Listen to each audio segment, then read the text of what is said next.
ஆதாமையும் ஏவாளையும் பார்த்து நீங்கள் பழகி பெருகி பெரிய கூட்டமாய் மாற வேண்டும் என்று சொன்ன. ஆனா குறிப்பிட்டு நம்ம கீழே வாசித்து வரும்போது அப்ரகாமனுடைய வாழ்க்கையிலேக்கு வரும்போது அங்கே நமக்கு பார்க்க முடியும். ஆதியாகமம் 12:2 படிங்க. அங்கே ஆண்டவர் அப்ரகாமை பார்த்து ஒரு வாக்குத்தத்தம் கொடுக்கிறாங்க. நான் உன்னை பெரிய ஜாதி ஒன்னிலிருந்து படிங்க. கர்த்தர் ஆபிரகாமை நோக்கி நீ உன் தேசத்தையும் இனத்தையும் உன் தகப்பனுடைய வீட்டையும் விட்டு புறப்பட்டு நான் உனக்கு காண்பிக்கும் தேசத்திற்கு போ. நான் உன்னை பெரிய ஜாதியாக்கும். அதுபோல அதான் நம்முடைய விஷயம். ஹல்லேலூயா. சத்தம் உயர்த்தி ஹல்லேலூயா சொல்லுங்க.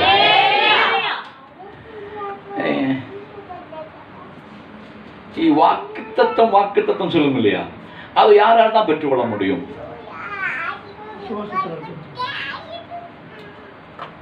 வாக்குத்தத்தம் ஆண்டவர் ப்ராமிஸ் கொடுக்கும் இல்லையா?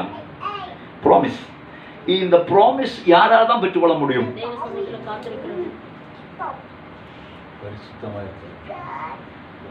இப்ப நம்ம வசந்த அடிப்படை சொல்லுங்கள, விட்டு புறப்பட்டு வருகிறவர்களுக்கு. சொன்ன ஒரு வார்த்தை, அந்த வார்த்தை மட்டும் நான் எடுக்கிறேன். விசுவாசத்தினாலே புறப்பட்டு வருகிறவர்களுக்கு தான் வாக்குத்தத்தம் பெற்றுக் கொள்ள முடியும்.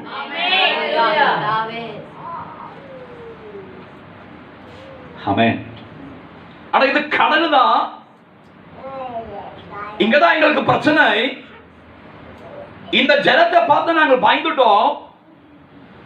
இதுதான் எங்களை முன்னாடி போகாதபடிக்கு தடை பண்ணிட்டோம் என்று புரிந்து கொண்ட சீசர்களில் ஒருவனாகிய பேதுரு இயேசு என்று தெரிஞ்ச போது, உம்மிடத்திற்கு வர எனக்கு கட்டளை போடுங்க ஆண்டவர்னு சொல்லிய போது, ஆண்டவர் வாரும் என்று சொன்ன போது கால்கள் எடுத்து வச்சுட்டோம், படகில் இருந்து இறங்கினோம்.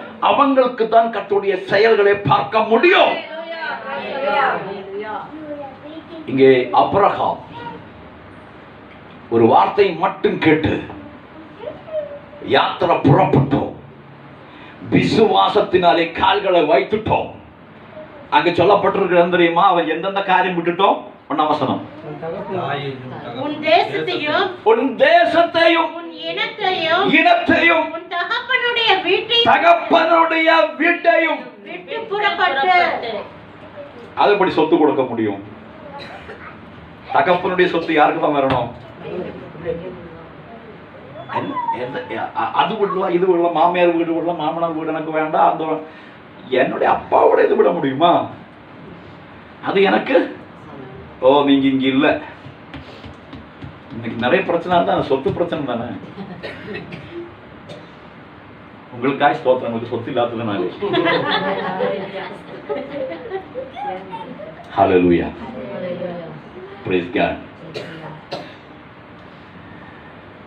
இப்போ நம்ம வீட்டில் நம்ம சம்சாரத்துக்கு கொஞ்சம் பாத்திரம் காலிட்டு இருக்கும்போது கையை கொஞ்சம் திருப்பி வச்சு, இந்த ஞரம்பு கொஞ்சம் பிடிச்சிச்சு. அப்போ வீக்கம் வந்து ஆஸ்பத்திரி போயிடுச்சு. அப்போ ஏராளமான இடம் கூட்டுருக்கு இருக்கு.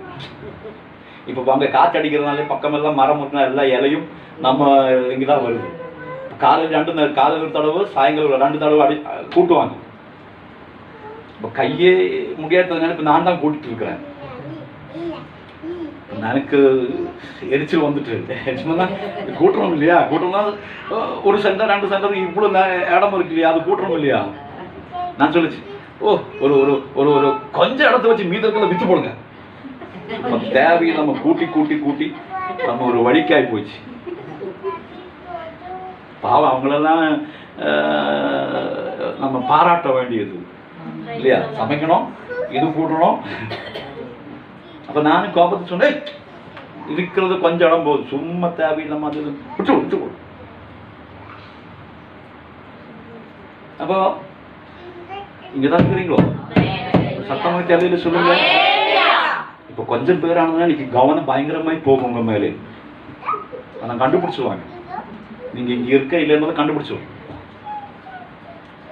அப்படிப்பட்ட ராவி எனக்குள்ள இருக்கு, கண்டுபிடிக்கிற ராவி. அப்போ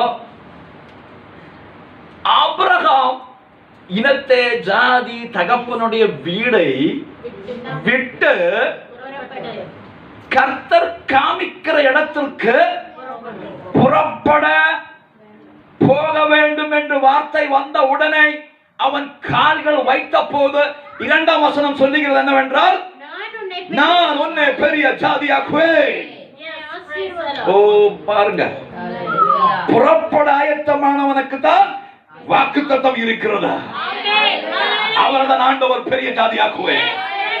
இன்னைக்கு விசுவாசத்தினை கால்களை வைக்கும் போது ஆண்டவர் உன்னை ஆஸ்வதிப்பார், ஆண்டவர் உன்னை வழிநடத்துவார்.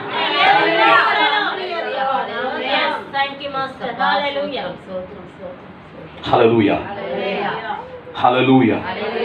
கடன் முடியட்டுங்க, அப்ப நானே ஊழியத்துக்கு போறேன். நீ ஊழியத்துக்கு போற வேண்டியவன் அல்ல. சோத்திரம். எனக்கு வழியும் வாசலும் திறக்கட்டுங்க, அப்ப நானே ஏதாவது பண்றேன். என் சம்பளத்துக்கு ஒரு உயர்வு வரட்டுங்க, அப்ப நான் தசமமாக போடுவேன். நீ ஒரு காலம் தசமம் கொடுக்க மாட்டாங்க. ஆமென். விசுவாசத்தினாலே ஆபிரகாம் புறப்பட்டு போனோம், கால்களை வைத்தோம். உடனடியாக ஆண்டவருடைய வாக்குத்தத்தம் என்ன? நான் உன்னை பெரிய ஜாதியாக்குவேன். சத்தமா கேளுங்க, சொல்லுங்க. கால்கள் புற வைக்கணும், கால்கள் வைக்கணும். விசுவாசத்தினை காலு வைக்கணும், விசுவாசத்தினை காலு வைக்கணும். அப்பதான் பிரைஸ்லோ கர்த்தருடைய ப்ராமிஸ் வருவாங்க.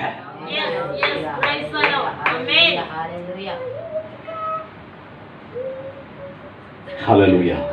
நம்ம எல்லாம் ஜெபம் பண்றதுல பயங்கர ஜெப வீராங்கனி, ஜெப வீரன் தான். ஆனா இன்னும் விசுவாசத்தினால ஒரு வார்த்தை சொன்னதும் கிடையாது, காலு வச்சதும் கிடையாது.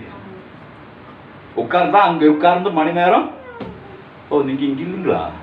நேற்றுக்கு தூங்கலையே நீங்க? சத்தமா தெரியல, சொல்லுங்க. எனக்கான நேரத்துக்கு தூக்கம் வரல. ஸ்தோத்திரம். போக போக தூக்கமே இல்லை. ஜீசஸ். சத்தமே தெரியல, சொல்லுங்க. நம்ம உட்கார வச்ச மணி நேரம் அங்க உட்கார்ந்து ஜெபம் பண்ணுவாங்க. யாருக்கும் ஒரு தொந்தரவும் இல்லாம மணி நேரம் உட்கார்ந்து ஜெபம் பண்ணுவாங்க. ஆனா இன்னைக்கு இந்நாள் வரைக்கும் ஒரு விசுவாசத்தின் வார்த்தையும் வாயிலிருந்து வந்தது கிடையாது. விசுவாசத்தின் செயல்கள் உன்னால ஒரு பிரயோஜனம் கிடையாது. நீங்க இங்க இல்ல நினைக்கிறேன். அப்படிப்பட்ட ஜெபம் எல்லாம் நமக்கு வேண்டியது. ஜெபம் வேணும்.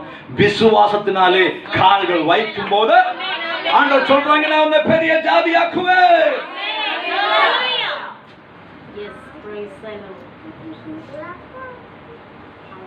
என்ன சொன்ன? சத்தமுயர்த்தி. பெரிய ஜாதியாக்குவேன். நான் உன்னை பெரிய ஜாதியாக்குவேன்.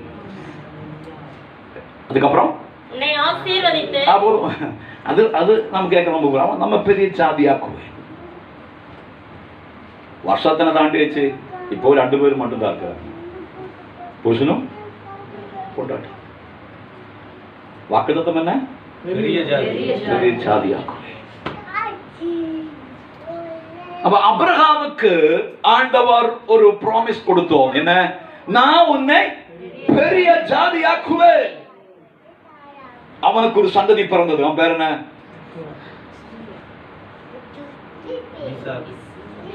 ஐசாக். அவனுக்கும் அந்த வாக்குத்தத்தம் கிடைச்சது.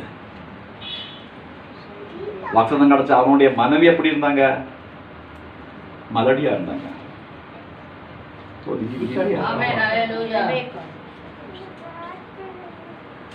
ஐசக்கினுடைய குமாரனாகிய யாக்கோப், அவனுக்கும் இந்த வாக்குத்தத்தம் கிடைச்சது. நீங்க போக போக போக ஆபிரகாமின் சந்ததி பரம்பரை ஒரு மிகப்பெரிய ஜாதியாய் மாறிட்டோம். எகிப்தில ராஜா பயப்படுகிற அளவுக்கு ஆபிரகாமின் சந்ததி பரம்பரை பெருகிச்சு. அவங்களை பார்த்து அந்த ராஜா பயந்து போயிட்டோம் என்று வசனம் சொல்றாங்க. ஓகே, இன்னொரு காரியம் நான் உங்களுக்கு சொல்றேன். அப்ப ஆபிரகாமுக்கு இந்த வாக்குத்தத்தம் கிடைச்ச பெரிய ஜாதியாக்குவேன். நம்முடைய விஷயம் என்ன? நம்ம பேதுரு வாசனை பரிசுத்த ஜாதி. அது ஞாபகத்தை, பரிசுத்த ஜாதி. ஆனா இன்னொரு ஆளுக்கு ஆண்டவரை இந்த வாக்குத்தத்தம் கொடுத்தோம்.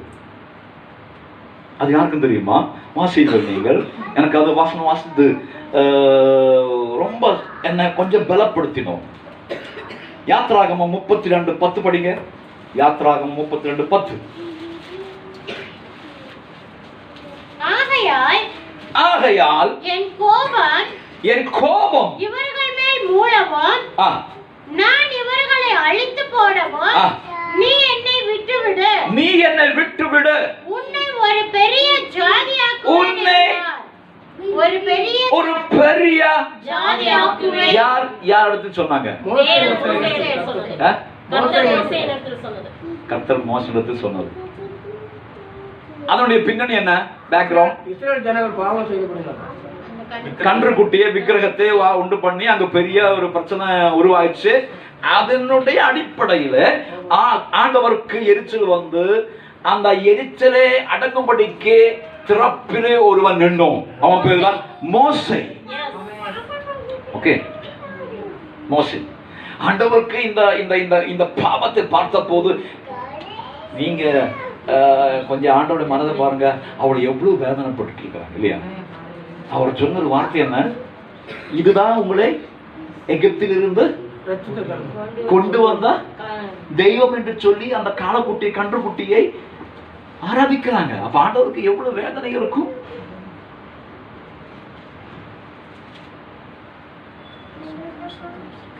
ஹலோ, இங்கதான் இருக்கிறீங்களோ? உங்க லைஃப் ஸ்டைல் கொஞ்சம் மாத்தணும். சனிக்கிழமை டிவி போடுறது நீங்க நிப்பாட்டணும். சனிக்கிழமை மட்டும் ஒரு 8 மணி 8:30க்குள்ள இங்க நீங்க டிவி ஆஃப் பண்ணல விட்டா ஞாயிற்றுக்கிழமை இங்க தூங்குறதுக்கு வாய்ப்பு உண்டு.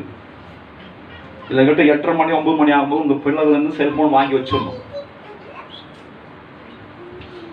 இல்லாவிட்டா இங்க வந்து தூங்குறதுக்கு நீங்க அதே சொல்ல மாட்டீங்களா?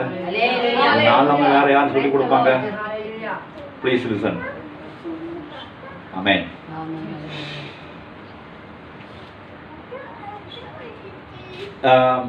என்ன சொல்லிட்டு வந்த? மோசே திறப்பில் நின்றுட்டோம் இல்லையா? அவ்வளவு பெரிய ஆண்ட ஹிருதயத்தை பாருங்களா, அவ்வளவு வேதனைப்பட்டோம்.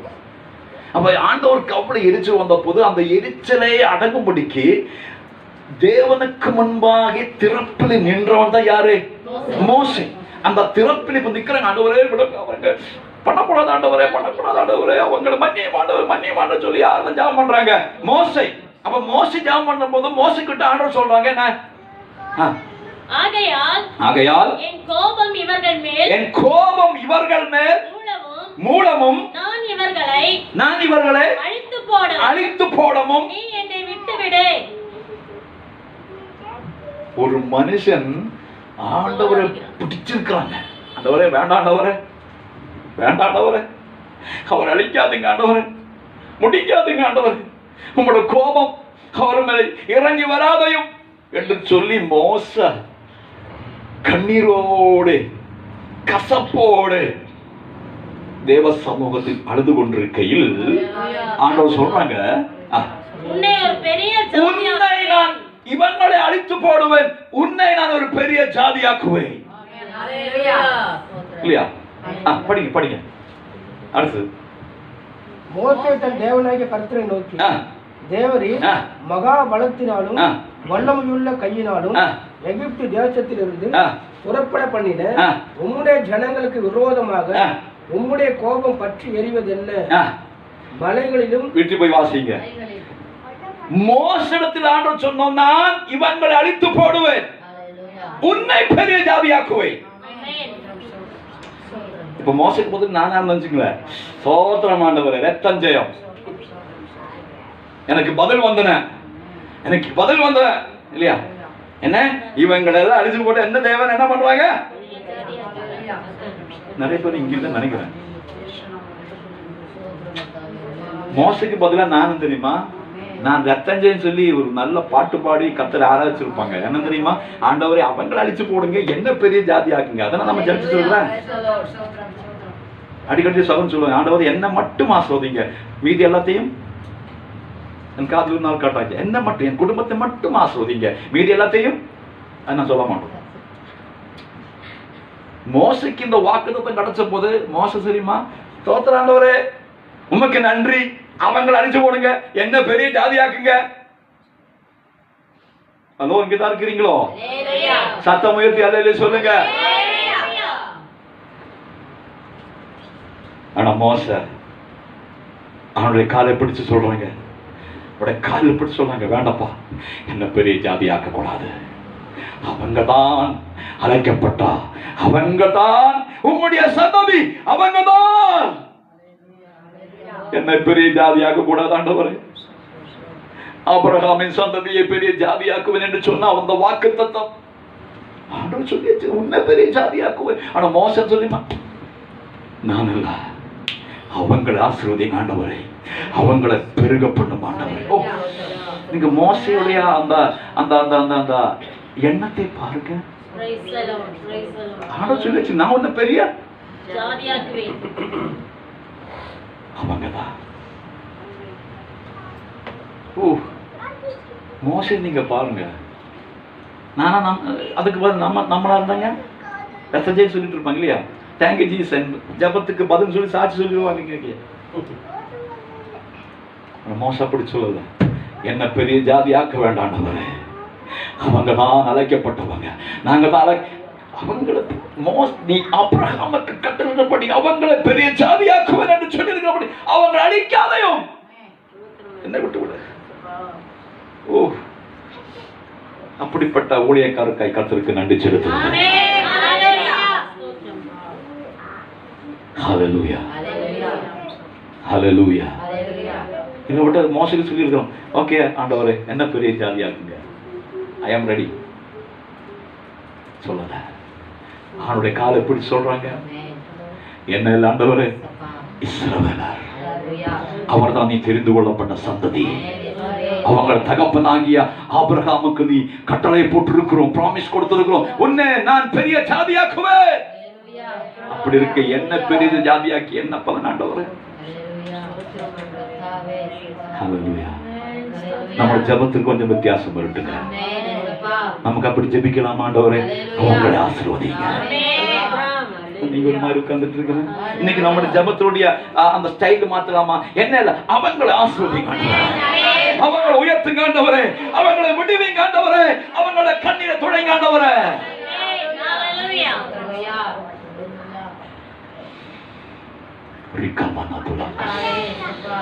நம்மளோட மைண்ட் கொஞ்சம் வித்தியாசம் வரட்டும். அவங்களை ஆசீர்வதிங்க, அவங்களை பெரிய ஜாதியாக்குங்க.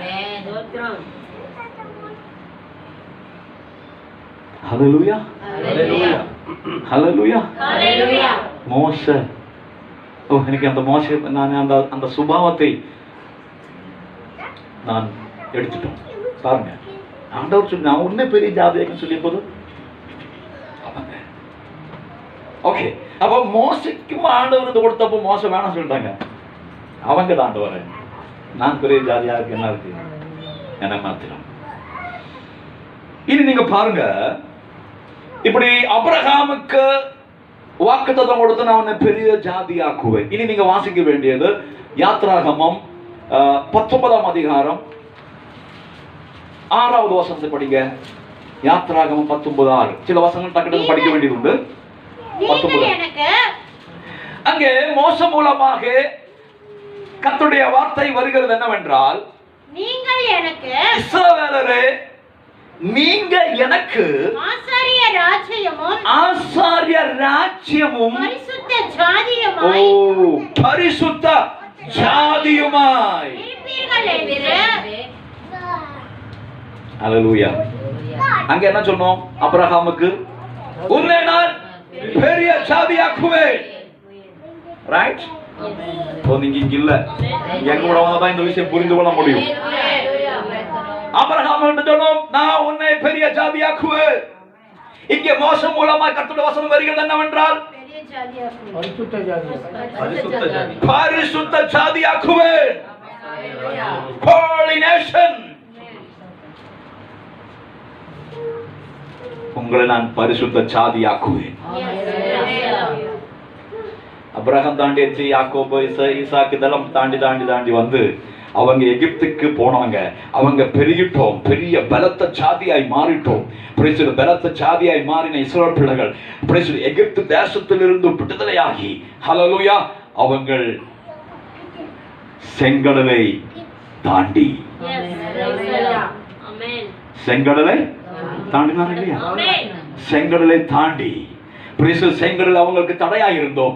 செங்கடல் ஆண்டவர் இரண்டாக பிரித்து செங்கடல் வழியாக அவங்க கடந்து வந்த போது என் ஆண்டவர் அவங்களை சொல்றாங்க, நீங்க தான் ஹோலி நேஷன், நீங்க பரிசுத்த ஜாதி.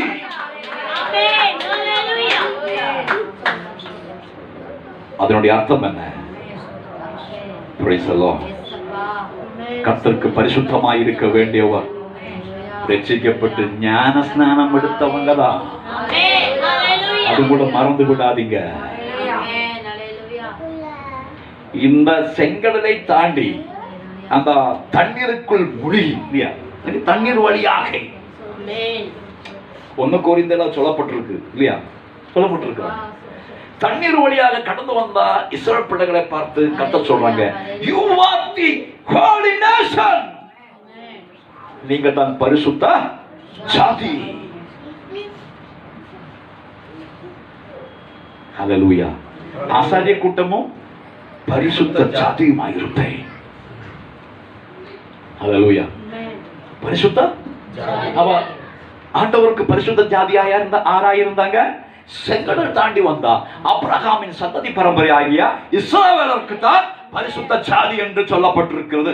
ஆண்டவருடைய பரிசுத்த ஜாதி இஸ்ரவேல் ஜனம். இனி அங்கிருந்து பாத்தீங்கன்னா அவங்களுக்கு கொஞ்சம் விசேஷமான ஒரு பதவி இருந்தது, பரிசுத்த ஜாதி, ஹோலி பீப்புள், பரிசுத்த ஜாதி. வாசிங்க நீங்கள் எண்ணாகமம் 23ஆம் அதிகாரம் 9ஆம் வசனம் படிங்க. எண்ணாகமம் 23:9.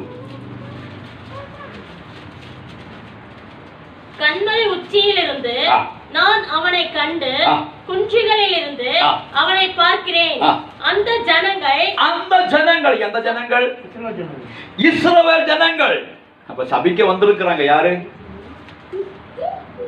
இஸ்ரவேலை சபிக்க ஒருவன் வந்திருக்கிறாங்க யாரு? பிலேயாம். இஸ்ரவேலை சபிக்கும்படி பாரக் என்கிறார் ராஜா அனுப்புகிறார் பிலேயாமை. பிலேயாமுக்கு ஒரு ஒரு ஒரு ஒரு ஒரு ஒரு கிருபை இருந்தது. அவன் சபித்தால் அது சாபம், அவன் ஆசீர்வதித்தால் அவன் கர்த்தருடைய தீர்க்கதரிசியா இருந்தோம். ஆனா சிக்கல் பார்த்தீங்கன்னா இது பார்த்து அவன் பின்னாடி போயிடுச்சு. அது வேற விஷயம், அதெல்லாம் நமக்கு பேச வேண்டிய நேரம் இல்லை. அப்ப பிலேயாம் என்கிறவன் இஸ்ரவேல் பிள்ளைகளை சபிக்கும்படி வந்த போது அவன் இந்த ஜனங்களை பார்த்த போது அவன் சொல்றாங்க, கண்மலை உச்சியிலிருந்து நான் அவனை கண்டு குன்றுகளில் இருந்து அவனை பார்க்கிறேன். அந்த ஜனங்கள் இஸ்ரவேல் ஜனங்கள் ஜாதிகளோடு கலவாமல் தனியே வாசமாய் இருப்பார்கள். பரிசுத்த ஜாதி, ஹோலி பீப்புள், ஹோலி நேஷன். இந்த ஜனங்கள் மற்ற ஜாதிகளோடு கூட கலவாமல் தனியே வாசமாயிருக்கிறார். ஹோலி பீப்புள். சபிக்க வந்தவன் ஜனங்களை பார்த்த போது அவனுக்கு ரகசியம் புரிய வந்தது. என்ன? இந்த ஜனம் விசேஷித்த ஜனம், இந்த ஜனம் பரிசுத்த ஜாதி. காரணம் என்ன? மற்றவங்களோடு கலவாமல் இருக்கிறாங்க. நாம் எங்கே இருந்தாலும் நமக்கு மற்றவங்களோடு ஐக்கியம் இல்லை, உறவு இல்லை. 1 கொரிந்தியர் 2 கொரிந்தியர் 6ஆம் அதிகாரத்தை படிக்கிறது சம்பந்தம் ஏது? ஆனா நம்ம போனா நம்ம அவங்களும் சொந்தக்காரர். என்ன எனக்கு தெரியல. இப்ப மச்சான் சொல்றாங்க, மச்சான் மாப்பிள, அந்த அளவுக்கு போயிடுச்சு இல்லையா? ஹலோ, அவங்களும் தான் வெறுக்கணும் என்று வேதவசனம் சொல்லல. சத்துருக்களை நேசியுங்கள் அல்லது மற்றவங்களை உன்னை மாதிரி நேசிங்கன்னு சொல்லி இருக்கிறாங்க. ஆனா அவங்களோடு நமக்கு என்ன இல்லை? ஐக்கியம் இல்லை. நாம் ஹோலி நேஷன், பரிசுத்த ஜாதியா இருக்கிறாங்க. இந்த மனுஷன் சபிக்க வந்த போது இவங்களை பார்த்த போது சொல்றாங்க, ஐயோ இவங்க கொஞ்சம் டிஃபரண்ட் பீப்புள்ஸ். இவங்க மற்ற ஜாதிகளோட கலவாமல் தனியே வாசமா இருக்கிறாங்க. இப்ப நம்ம பார்த்தா மற்றவங்களுக்கு தெரியும் நம்ம யார் என்று, பரிசுத்த ஜாதி என்று. அங்க முறுமுறுக்கிறாங்க. ஹல்லேலூயா. நம்ம பார்த்தா மற்றவங்களுக்கு புரியணும் நாம் யாரு, சோத்திரம். அது என்ன, நம்ம அவங்க இத்தனோண்டு மாதிரி காதில் போட்டிருக்கிறாங்க, நம்ம தொங்கற மாதிரி போட்டிருக்கிறாங்க. அவர் 2 தான் போட்டிருக்கு, நம்ம இங்க வரைக்கும் போட்டிருக்கிறாங்க. இங்கதான் இருக்கிறீங்களோ சொல்லும் போது அதுவும் கூட சொல்லிட்டு போனோம் இல்லையா? சோத்திரம். ஹல்லேலூயா. அவன் நல்லா நீட்டாக பிளவுஸ் தச்சிருக்கிறாங்க. நம்ம தெரியுமா, இந்த விண்டோ, இந்த கதவு இருக்கு இல்லைங்க, கதவுக்கு இது போட்டிருக்கு இல்லையா டிசைன், அந்த மாதிரி நம்ம. ஹலோ, இங்க தான் இருக்கிறீங்களோ? நம்முடைய வேஷம், நம்முடைய ஆடை, நம்முடைய என் பிள்ளை சொல்லிடுச்சு, அப்பா எனக்கு ஜீன்ஸ் பேண்ட் வேணும், போட்டதை ஆகணும், வாங்கி கொடுத்தா ஆகணும்னு சொல்லிடுச்சு. நான் சொல்ல முடியாது, முடியாது, நீ ஒரு ஊழியக்காரன் பிள்ளை. அப்ப அவங்க போறது இவங்க, அவங்க போற இவங்க போற எனக்கு விஷயம் இல்லை, நீ ஒரு ஊழியக்காரன் பிள்ளை. நான் இன்னும் ஜாமான் பாருங்க சொல்லிச்சு. என்ன சொல்றது, அவங்க ஸ்கூல்ல வெனஸ்டேக்கு ஸ்பெஷல் யூனிஃபார்ம் வந்து போட்டாச்சு. 9வது வந்தபோது என்ன யூனிஃபார்ம் தெரியுமா? Pant, blue colour pant, rose colour shirt, அதுக்கு மேல ஒரு கோட்டு. அது போடாம இருக்க முடியுமா? காசு கொடுத்தது நானே, தச்சது நானே. இந்த பேண்ட் எடுத்துட்டு கையில பிடிச்சிட்டு ஒரு எனக்கிட்ட ஒரு வரவு வந்துச்சு பாருங்க. என்ன சொல்ல முடியும்?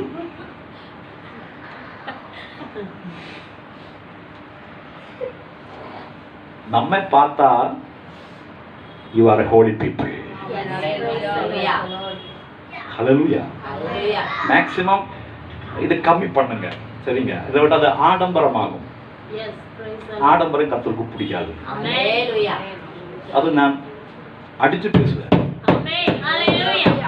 இதெல்லாம் மேக்ஸிமம் நம்மளால கம்மி பண்ணுங்க. அதிகமான அது ஆடம்பரம். நிறைய பேர் கடன் வாங்கி போடுறாங்க. நிறைய பேர் என்ன, கல்யாணத்துக்கு போகும்போது பக்கத்து வீட்டுல இருந்து வாங்கிட்டு போறாங்க. உன்னால என்ன பண்ணணும்? நீ யாரை காமிக்கிறதுக்கு? மேக்ஸிமம் கம்மி பண்ணுங்க. ஹல்லேலூயா. இல்ல பட் அது ஆடம்பரம் யாருக்கு பிடிக்காது? என்ன அப்படி நினைச்சிட்டு சும்மா பிச்சைக்கால மாதிரி நடக்கக்கூடாது.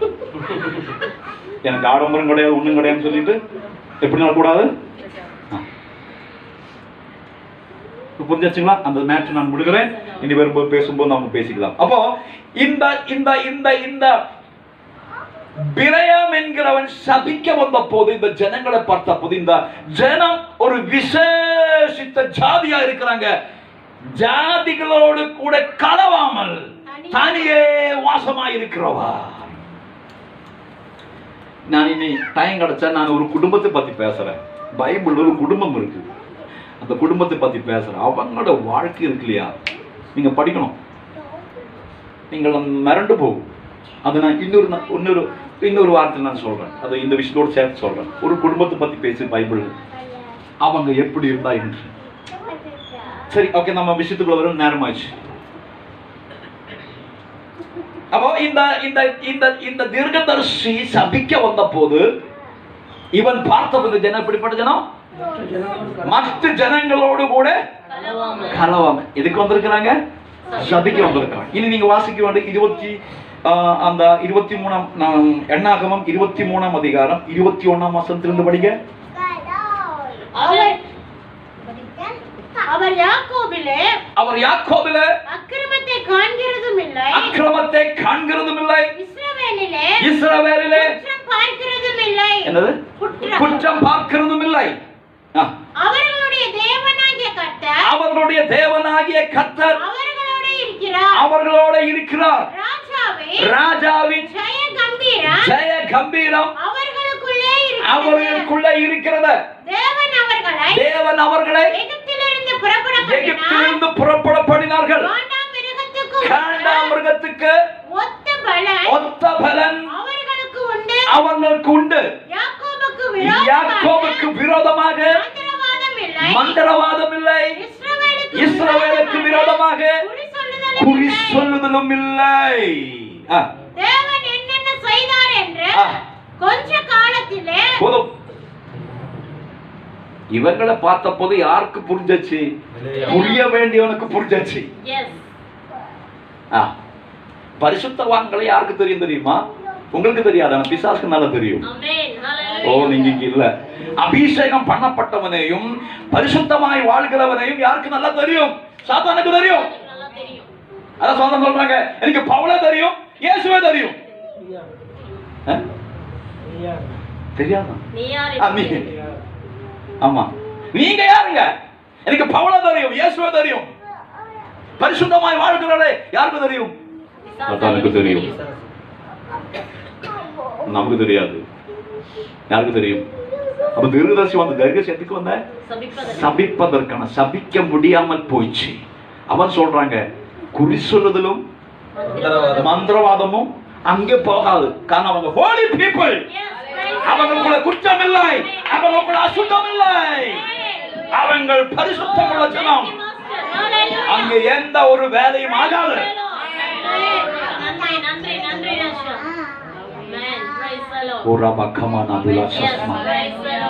பரிசுத்தம் உள்ளவர்களே சாத்தானுக்கு பயம்தான்.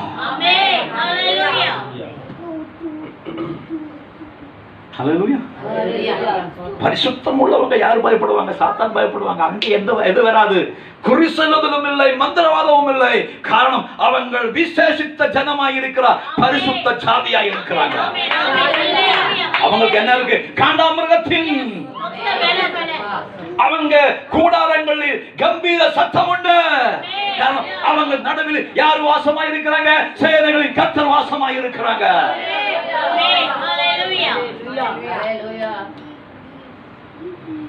ஓ ஃபாதர், ஹalleluya. இஸ்ரவேலின் நடுவில் யார் இருக்கிறாங்க? அவங்களுடைய தேவன். அதனால அவங்களுக்கு காண்டாமிருகத்தின் பலன் உண்டு. எந்த விதமான கிரியும் அங்க போகாது. பரிசுத்தமாய் வாழுங்க, பரிசுத்தமாய் கர்த்தருக்கு வாழுங்க. ஒரு சக்தி முன்ன தொடவே தொடாது. ஒரு மந்திரவாதமும் ஒரு சூனியமும் ஒரு பொல்லாத ஆவி முன்ன தொடாத. ஜீசஸ், ஹalleluya. போன வாரத்தில் ஒரு ஃபேமிலியோட இன்னைக்கு ரொம்ப என்ன சொல்லுவாங்க, ரொம்ப ரொம்ப என்ன சொல்லுவாங்க, ரொம்ப ஸ்ட்ராங்கலி பேச வேண்டிய வந்துச்சு. என்ன பண்றது? பரிசுத்தமாக வாழ விருப்பம் விட்டுட்டு போயிருங்க. ஒரு கால இந்த பக்கம், ஒரு கால இந்த பக்கம். சத்துவங்க நடனம் ஆடும், டிஸ்கோ டான்ஸ் போடுவாங்க. யாரு? பிசாசு வீட்டுக்குள்ள. ஒரு கால இந்த பக்கம், ஒரு கால இந்த பக்கம். ஹalleluya.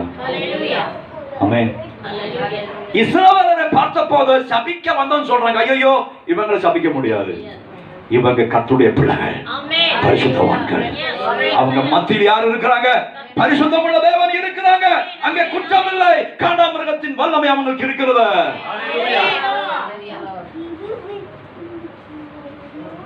இனி நீங்க படிக்க வேண்டியது எஸ்தரின் புத்தகம் 3:8. எஸ்தரின் புத்தகம் 3:8. அதை எஸ்தர் படிங்க. உங்க பேர்ல ஒரு புத்தகம் வந்தாச்சு. அப்பா, இத்தனை வருஷத்துக்கு பிறகு எஸ்தரின் புத்தகம் 3:8. இன்னைக்கு எஸ்தர் புத்தகம் பார்த்தீங்க, எஸ்தருக்கு புத்தகம் கிடைக்காது, எஸ்தருக்கும் கிடைக்காது. கிடைச்சா படிங்க. எஸ்தர் 3:8. அது எங்க கொஞ்சம் சொல்லுங்களேன். 627 பழைய ஏற்பாட்டில் 627 பக்கம். நெகமியாவுக்கு பின்னாடி. அப்ப நெகமியா எங்க கேட்பாங்க, தயவு சொல்லாதீங்க. படிங்க 3. அப்பொழுது ஆமான் அகஸ்வேரு ராஜாவை நோக்கி, உம்முடைய ராஜ்யத்திலே சகல நாடுகளிலும் உள்ள ஜனங்களுக்குள்ள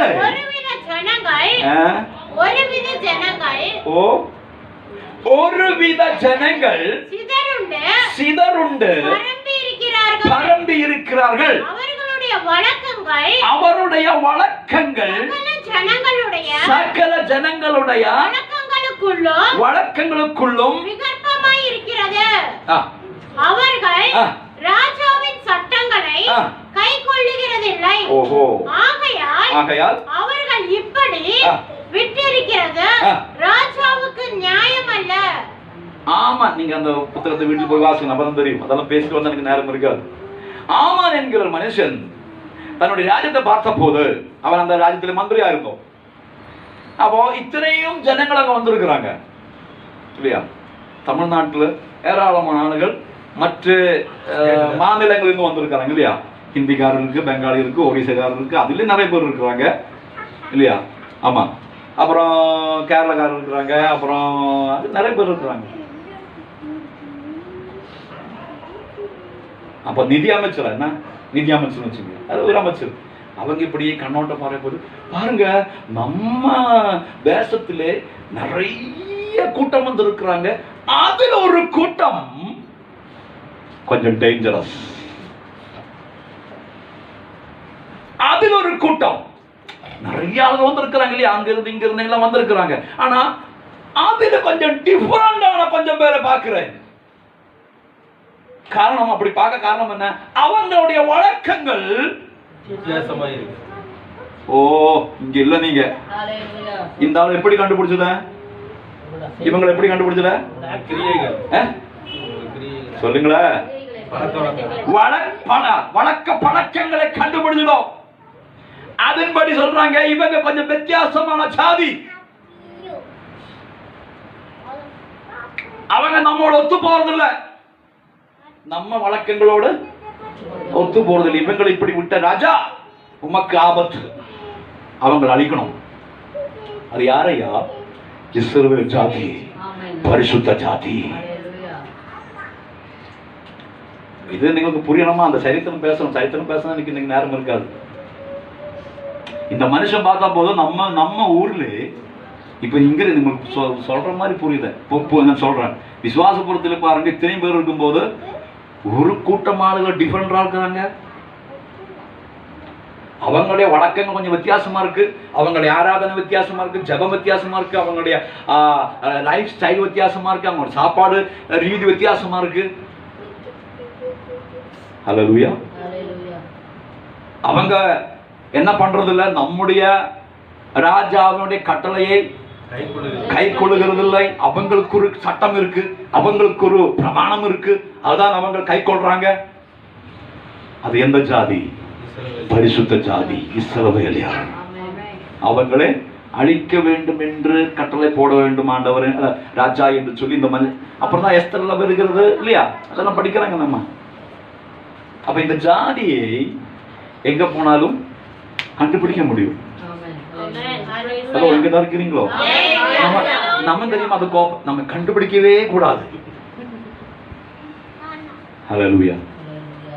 பிரச்சனை 10வது முடிச்ச போது, 10வது எக்ஸாம் எழுதும் போது சில ரூல்ஸ் இருக்கு. இப்ப இங்க இருக்கிறவங்க தெரியல. 10வது ரூல்ஸ், 10வது எக்ஸாமுக்கு முன்னாடி பெரிய ரூல்ஸ் இருக்கு. நம்ம அப்படியே டோட்டலி நம்ம பார்ப்பாங்க, செக் பண்ணி பார்ப்பாங்க. வீடு அது எங்க இருக்கு, அங்க உங்க ஜாதி அதெல்லாம் கேட்பாங்க. அப்புறம் நம்ம சரீரத்துல 2 அடையாளம் சொல்லுவாங்க, கேட்கு 2 மச்சம் சொல்லு. 2 மச்சம், ஒரு மச்சம் சொல்லியாச்சு, இன்னொரு மச்சம் நான் தேடி எங்க இருக்குன்னு எனக்கு ஞாபகம் இல்லை. உடனே டீச்சர், உங்க கண்ணில் இருக்கு. உங்க இன்னொரு மச்சம் எங்க இருக்கு? உங்க கண்ணில் இருக்கு. அப்பதான் எனக்கு, ஓ கண்ணில் இருக்கா, எந்த கண்ணுக்கு தெரியுது? இப்போவுமே நீங்க கேட்டா எனக்கு தெரியாது. அதுக்கப்புறம் அந்த டீச்சர் சொல்றாங்க, நீங்க எங்க போனாலும் கண்டுபிடிச்சுடுவேன். நீங்க எந்த கூட்டத்துக்கு போனாலும் உங்களை, ஆமா நான் வந்தது எங்க? கண்ணில். நம்ம ஒரு மனுஷனை பார்க்கும்போது எங்க தான் பாக்குறாங்க? அப்படிதானா? யாருக்கு தெரியும்? ஆமா, அதனால அந்த டீச்சர் அப்படியே சொல்லிடுச்சு, நீங்க எந்த கூட்டத்தில் போய் மாட்டினாலும் உங்களை டக்குன்னு கண்டுபிடிக்க முடியும். உங்க மச்சம் அதுக்கு ஒரு அடையாளமா இருக்கு. இவங்க எங்க போனாலும் அவங்களுடைய வழக்கங்களை பார்த்து கண்டுபிடிக்கும். ஆனா நம்ம எப்படி கண்டுபிடிச்சிருவாங்க? நம்முடைய வழக்கு பார்த்து கண்டுபிடிச்சிருவாங்க. ஓ நீங்க இங்க இல்ல, நான் போடுற சண்டை இல்லையா வழக்கு. இவங்க தானா? ரிட்டர்ன் வருவோம். இந்த ஜாதி பரவி இருக்கிறது. அவங்களுடைய வழக்கங்கள், ஆராதனை ஸ்டைலு, ஜபிக்கிறத, துதிக்கிறத எல்லாம் ரொம்ப டிஃபரெண்டா இருக்கு. ராஜா, உங்க கட்டளையே அவங்கள் மீறுகிறாங்க. அவங்களுக்கு வேற ஒரு கட்டளை இருக்கு, பரிசுத்த ஜாதி. ஹல்லேலூயா. ஆமா, இஸ்ரவேலர் தான் பழைய ஏற்பாட்டின் காலத்திலே ஆண்டவருக்கு பரிசுத்த ஜாதி ஆயிருந்தார். இவங்க எங்க போனாலும் ஆண்டவர் அவர் மத்தியில் இருக்கிறாங்க. ஹல்லேலூயா. இவங்க எங்க போனாலும் ஆண்டவர் அவருக்காக யுத்தம் பண்ணுவாங்க. அவங்களுக்கு ஒரு சட்டம் இருந்தது, அவங்களுக்கு ஒரு ஆராதனை இருந்தது, அவங்களுக்கு சில வழக்கங்கள் இருந்தன. புதிய ஏற்பாட்டுக்கு வந்த போது பேதுரு சொல்றாங்க, அந்தகாரத்தில் என்று அழைக்கப்பட்ட நீங்க தான் பரிசுத்த ஜனமாய் இருக்கிறது. ஓ ஹல்லேலூயா. Praise the Lord. என்ன புரிஞ்சது? ஒண்ணும் புரியல. Praise the Lord. பழைய ஏற்பாட்டு காலத்தில் ஆண்டவருக்கு பரிசுத்த ஜாதி என்று சொன்னார் இஸ்ரவேலர். ஆனா புதிய ஏற்பாட்டுக்கு வந்த போது நான் தான் என் ஆண்டவருக்கு பரிசுத்த ஜாதியாய் இருக்கிறாங்க.